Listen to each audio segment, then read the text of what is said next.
이 질문에 답하기 전에 좀 미리 깔아둘 밑밥이란 게 있습니다. 이게 뭐냐면 전쟁의 가장 큰 희생자가 누구냐 이런 말에 답변을 할 때 전쟁의 가장 큰 희생자는 진실이다. 뭐 이런 그 격언이 있어요. 그러니까 우리가 어떤 진실을 알아내는 것이 평시에도 사실 쉽지 않은 일인데 더더군다나 어떤 집단 내지는 국가의 운명이 걸린 전쟁에서 온갖 거짓과 역정보가 난무하기 때문에 진실을 알아내기가 정말 쉽지 않거든요. 이 우크라이나 러시아 전쟁 자체도 그렇지만 더더군다나 북한군이 전쟁에 개입했다고 하는 이런 주장에 관해서도 워낙 확인되지 않은 전원 정보가 난무하기 때문에 정말로 그 맥을 잡기가 쉽지가 않습니다. 그래서 저도 뭐 정보기관에 몸담은 것도 아니고 보통 사람이기 때문에 흘러나오는 단편적인 정보를 가지고 그림을 그려야 되는 정말 어려운 입장일 텐데요. 그래서 모든 정보를 가지고 있는 전지전능한 정보기관이 아닐진데 우리가 코끼리를 앞을 못 보는 사람이 자기가 그 코끼리를 만진 다음에 그것이 다 코끼리라고 생각을 하는데 그래서 제가 코끼리 전체를 보거나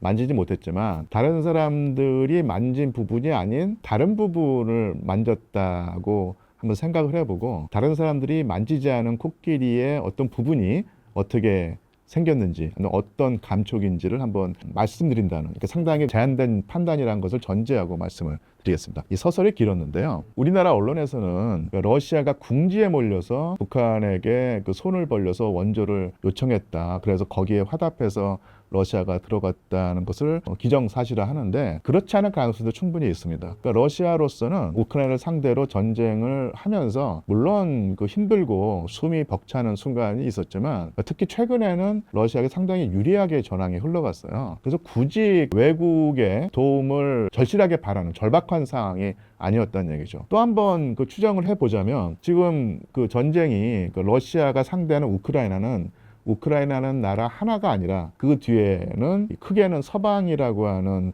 세력이 있고 그 세력이 직간접적으로 우크라이나를 원조하는 이런 진영을 상대로 싸우고 있습니다. 그래서 서방 국가들이 공식적으로 대규모의 전투원이라든지 군인들을 파견하진 않았지만 참관단이라든지 아니면 교관이라든지 용병이라고 하나 그 용병의 형태로 개입해서 우크라이나에서 서방 사람들이 관여해서 참전을 싸우는 것이 사실 공공연한 비밀이거든요. 그러면서 이제 국제 여론이라든지 여러 가지 그 시각을 의식해서 서방 국가들이 직접적인 형태로 참전을 하지 않는 것도 분명한 사실입니다. 그런데 만약에 러시아가 북한과 손을 맞잡고 제휴해서 북한 전투병력이 실제로 전선에 투입된다고 하면은 전쟁을 3년 동안 치러오면서 서방 국가들이 설정해 놓은 마지막 제한이란 게 있죠. 서방 국가의 실병력을 우크라이나에 보내서 참전하게 하지는 않는다. 이런 식의 어떤 한계가 쉽게 말하면 힘을 잃어버리게 됩니다. 그러면 북한을 끌어들인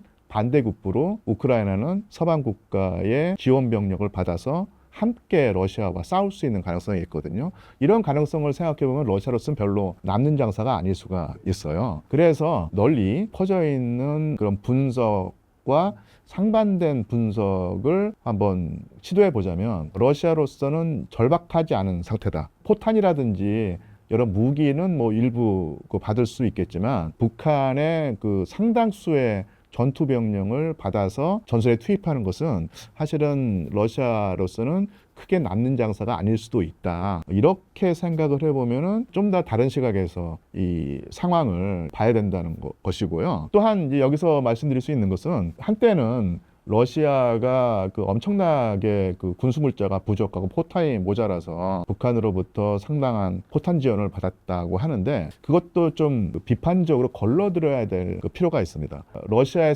포탄 생산 능력이 현저하게 딸려서 북한의 포탄이 절실했다기보다는 아시겠지만 이 군수물자를 보급하기 위해서 엄청나게 많은 생산시설을 군수용으로 돌리는 것은 어떻게 보면 쉬운 일일 수 있어요. 근데 문제는 뭐냐면 전쟁이 끝나고 난 다음에입니다. 전쟁이 끝나고 난 다음에 그 군수공업은 완전히 시장을 잃어버리고 무용지물이 되고 국가경제에 엄청난 부담이 되거든요. 그런 면에서 러시아로서는 종전 이후를 생각을 해서 무한정 포탄 생산량을 늘리는 것은 부담이 된다는 얘기죠. 그래서 일정 정도의 생산을 유지하면서 전쟁이 끝나고 난 다음에 생각을 한다면은 러시아의 공장을 더 많이 세워서 포탄을 더 많이 생산하기보다는 빌릴 수 있는 곳을 빌린다는 얘기죠. 그게 바로 이제 북한의 포탄이었을 것이다. 그래서 러시아군이 넉넉지 않아서 포탄을 북한으로부터 가져온 것은 분명한 사실일 수 있는데 그것이 러시아의 생산 능력이 현저히 딸려서 그렇다고 보기는 힘들다. 그러니까 러시아로서도 나름대로의 국가 전략이라든지